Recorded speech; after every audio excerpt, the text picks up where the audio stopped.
ബ്രാ health അല്ലെങ്കിൽ ബ്രായുടെ ഒരു health actually ഭയങ്കര മാറ്ററാണ്. ഇപ്പം എല്ലാവരും ബ്രാ ഓൾസോ ഹാവ് എക്സ്പയറി ഡേറ്റ് എന്നൊക്കെ Yeah, that's true actually. അപ്പം പണ്ടൊക്കെ ആണെങ്കിൽ ഇപ്പം ഓർമ്മയുണ്ട് ഞാനൊക്കെ ഫസ്റ്റ് ടൈം ബ്രായൊക്കെ യൂസ് ചെയ്യുന്ന സമയത്ത് എൻ്റെ അമ്മ ആയിരിക്കുമല്ലോ നമുക്കിങ്ങനെ ബ്രാ ഒക്കെ സജസ്റ്റ് ചെയ്ത് തരുന്നത്. സോ ബേസിക്കലി അന്നൊക്കെ എന്ന് പറഞ്ഞു കഴിഞ്ഞാൽ അമ്മ കുട്ടികൾക്ക് ഇത് കാണാൻ പാടില്ല എന്നൊക്കെ പറഞ്ഞ് ഇത്രയും ടൈറ്റായിട്ട് അപ്പം ശ്വാസം കിട്ടൂലായിരുന്നു സത്യം പറഞ്ഞതിന്. പിന്നെ ഈ ബ്രാ ഊരുമ്പോൾ ഭയങ്കര അധികം പാടുകളും ഈ പറയുന്ന കാര്യങ്ങളൊക്കെ ഉണ്ടായിരുന്നു.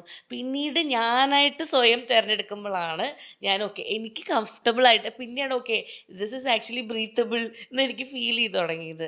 സോ സെലക്ഷൻ ഓഫ് ബ്രാ അല്ലെങ്കിൽ പിന്നെ ഈ പറഞ്ഞ പോലെ കളർ ഇതൊക്കെ ആക്ച്വലി മാറ്റർ ആണോ?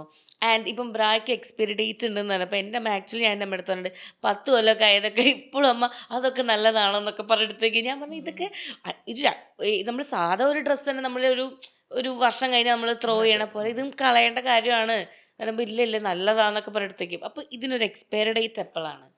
നമുക്ക് പൊതുവെ അണ്ടർഗാർമെന്റ്സ് പുറത്ത് കാണാത്തത് കൊണ്ട് അതെങ്ങനെ ആയാലും കുഴപ്പമില്ല എന്നൊരു വിചാരമുണ്ട്, വേറെ ആരും കാണുന്നില്ലല്ലോ. പക്ഷെ ആക്ച്വലി എല്ലാ അണ്ടർഗാർമെന്റ്സ് ബീറ്റ് പാൻറ്റീസ് ബീറ്റ് ബ്രാ ഒരു 6 to 12 months actually ideally speaking 6 months replace ചെയ്യണം. 6 to 12 months. പിന്നെ ബ്രായുടെ കാര്യം പറയുകയാണെങ്കിൽ പലരും ഇപ്പോൾ പാൻറ്റീസ് ഫ്രീക്വൻ്റായി വാഷ് ചെയ്യണം എന്ന് എല്ലാവർക്കും അറിയാം. പക്ഷെ ബ്രാ പലപ്പോഴും ആഴ്ചകളും മാസങ്ങളും ഒരേ ബ്രാ തന്നെ ഇടുന്നു, ഊരി വയ്ക്കുന്നു, അടുത്തതെടുക്കുന്നു, ഈ ഒരു പരിപാടിയുണ്ട്. പക്ഷേ ideally it should be wash ഒരു 4 തവണയൊക്കെ. അപ്പോൾ ഒത്തിരി സ്വെറ്റ് ചെയ്യുകയാണെങ്കിൽ 2 തവണയിലൊക്കെ തന്നെ വാഷ് ചെയ്യണം, അല്ലെങ്കിൽ ഒരു 4 തവണയൊക്കെ ഇട്ട് കഴിഞ്ഞാൽ തന്നെ ബ്രാ വാഷ് ചെയ്യണം. പിന്നെ എന്ത് മെറ്റീരിയൽ എന്നുള്ളത് ഇപ്പോൾ ഈ പറഞ്ഞ പോലെ നമ്മുടെ കംഫർട്ടാണ്. പണ്ടൊക്കെ ഈ പറഞ്ഞ പോലെ നമ്മുടെ ഒരു കൾച്ചറിൽ ഇതുണ്ടല്ലോ, ബ്രസ്റ്റ് കാണരുത്, ബ്രസ്റ്റ് മാക്സിമം ഫ്ലാറ്റ് ആക്കി വെക്കുക, അങ്ങനെ ടൈറ്റ് ആക്കിയില്ല, അത് നല്ലതല്ല. സ്കിന്നിലേക്ക് കട്ട് ചെയ്യുന്നത്, സ്കിന്നിൽ റിങ്കിൾസ് വരുന്ന രീതിയിൽ, ചുളു വരുന്ന രീതിയിൽ ഊരി കഴിയുമ്പം ബ്രസ്റ്റിൽ അല്ലെങ്കിൽ അണ്ടർ ദ ബ്രസ്റ്റ് പാട് വരുന്നതൊക്കെ shoes that you wearing A very tight. അപ്പോൾ ഐഡിയൽ കറക്റ്റ് ഫിറ്റ് ബ്രായാണെങ്കിൽ നമ്മുടെ ശരീരത്തിൽ പാടുകൾ വീഴരുത്. പിന്നെ ഇപ്പോൾ എന്ത് ടൈപ്പ് കപ്പ് ഇതൊക്കെ ഇറ്റ്സ് യുവർ ചോയ്സ്. അത് ഇൻഫ്ലുവൻസ് ചെയ്യും നമ്മുടെ ഒരു ബ്രായുടെ ഷേപ്പിന്. നമ്മൾ പല ടൈപ്പ് റൗണ്ട് ഷേപ്പോ അല്ലെങ്കിൽ നമ്മളൊരു കുറേ ടൈപ്പ് ഓഫ് ഷേപ്പുകൾ. ഈ ഷേപ്പ് ഒന്നും അങ്ങ് ബ്രസ്റ്റിന്റെ ഷേപ്പിനെ ഇൻഫ്ലുവൻസ് ചെയ്യാൻ പോകുന്നില്ല. പക്ഷേ സപ്പോർട്ട് ആക്ച്വലി മേ ഹെൽപ്പ്. കാരണം ഇപ്പോൾ എന്ത് സാധനമാണെങ്കിലും നമ്മൾ കുറച്ച് നാൾ ഒരു സപ്പോർട്ടൊക്കെ കൊടുക്കുമ്പം ആ ഒരു ഷേപ്പിലേക്ക് മാറി വരാം. ഇപ്പോൾ ബ്രാ ഇടാതെ നടന്നു കഴിഞ്ഞാൽ ബ്രസ്റ്റ് ചിലപ്പോൾ ഒരു സാഗ് ചെയ്യാനുള്ള ടെൻഡൻസി കാണിക്കും ചില ആൾക്കാരിൽ, എല്ലാവരിലും ഇല്ല. ചിലർക്ക് നാച്ചുറലി സ്ട്രോങ് ലിഗമെൻറ്റ്സ് ആണ്, വലിയ സൈസുള്ള ബ്രസ്റ്റ് ഒന്നും അല്ലെങ്കിൽ that breast is not going to sag bra ഇട്ടില്ലെങ്കിലും. ബ്രാ ഇടണോ ഇടണ്ടേ ഇറ്റ്സ് യുവർ പേഴ്സണൽ ചോയ്സ്. എന്ത് മെറ്റീരിയൽ എന്നുള്ളതും ഇറ്റ്സ് യുവർ പേഴ്സണൽ ചോയ്സ്. എന്ത് കപ്പ് അണ്ടർ വൈഡ് ബ്രാ വേണോ അല്ലാത്തത് വേണോ ഇതൊക്കെ ഇറ്റ്സ് യുവർ പേഴ്സണൽ ചോയ്സ്. അപ്പോൾ ഇതിൽ what matters is it should be comfortable, അത്രയേ ഉള്ളൂ. അപ്പോൾ if you cannot find A comfortable bra, get it professionally fitted. ഒരു വർഷത്തിലൊരു തവണ, ഇപ്പോൾ വണ്ണത്തിലൊക്കെ ഒത്തിരി വ്യത്യാസം വരുന്ന ആൾക്കാരാണെങ്കിൽ വർഷത്തിലൊരു തവണ ഗെറ്റ് ഇറ്റ് ഒരു പ്രൊഫഷണലി ഫിറ്റ് ചെയ്ത് നോക്കുക, അതിൻ്റെ കറക്റ്റ് സൈസ് കണ്ടുപിടിക്കുക. Because it stays with you, it's part of your body, you take it's there with you always. അപ്പോൾ അത് വളരെ ഇമ്പോർട്ടൻ്റ് ആണ്. It can affect your posture actually. നമ്മൾ ഒത്തിരി ടൈറ്റായിട്ടുള്ള ബ്രാ ഇട്ട് കഴിഞ്ഞാൽ നമ്മൾ ചിലപ്പം അതിനകത്തോട്ടൊന്ന് അഡ്ജസ്റ്റ് ചെയ്തിരിക്കാൻ വേണ്ടിയിട്ട് നമ്മളിങ്ങനെ സ്ലൗച്ച് ചെയ്ത് കൂടിയിരിക്കാം.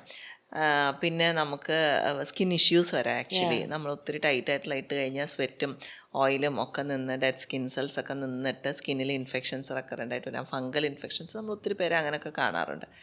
അപ്പോൾ അങ്ങനെയൊക്കെ ഒരു ഒത്തിരി സ്വെറ്റൊക്കെ ചെയ്യുന്ന ആൾക്കാർ മേ ബി കോട്ടൺ അങ്ങനത്തെ ലാറ്റക്സിനൊക്കെ പോയി കഴിഞ്ഞാൽ ചിലപ്പോൾ പെട്ടെന്ന് ഇൻഫെക്ഷൻസ് വരാൻ സാധ്യതയുണ്ട്. അപ്പോൾ അതൊക്കെ അനുസരിച്ചിട്ട് മെറ്റീരിയൽ ചൂസ് ചെയ്യുക എന്നുള്ളതേ ഉള്ളൂ.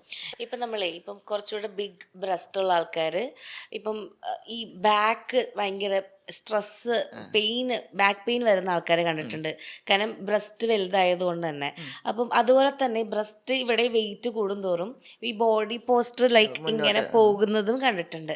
അപ്പോൾ ഇത് ഒരു വേ എന്ന് പറഞ്ഞാൽ നമ്മൾ ബേബി എക്സസൈസ് ചെയ്തിട്ട് സൈസ് കുറയ്ക്കുക എന്നുള്ളതും, അതല്ലാതെ ഇപ്പം ഈ ബ്രസ്റ്റിൻ്റെ വെയിറ്റ് കൊണ്ട് ബാക്ക് പെയിനും ഈ ലീനിങ് ഇത് വരുന്ന എന്തെങ്കിലും എക്സസൈസോ അല്ലെങ്കിൽ വേറെ എന്തെങ്കിലും ട്രീറ്റ്മെൻറ്റോ അങ്ങനെ എന്തെങ്കിലും ഉണ്ടോ? എക്സസൈസ് കൊണ്ട് വലിയൊരു മാറ്റം വരുമോ എന്നുള്ള സംശയമാണ്. ഇപ്പോൾ ഈ പറഞ്ഞ പോലെ ഹെവി ബ്രസ്റ്റ് ഫിസിക്കൽ പ്രോബ്ലംസ് ഉണ്ടാക്കാം, neck pain, back pain, shoulder pain ഒക്കെ ഉണ്ടാക്കാം. മേ ബി ഒരു good supportive bra may bring some changes. പക്ഷെ ചില കുട്ടികൾക്ക് നല്ല ബുദ്ധിമുട്ട് തന്നെ ഉണ്ടാവും. ഈ പറഞ്ഞ പോലെ ബാക്ക് പെയിൻ, ഷോൾഡർ പെയിൻ നല്ലോണം ട്രബിൾ ചെയ്യുന്ന കുട്ടികളുണ്ടാവും.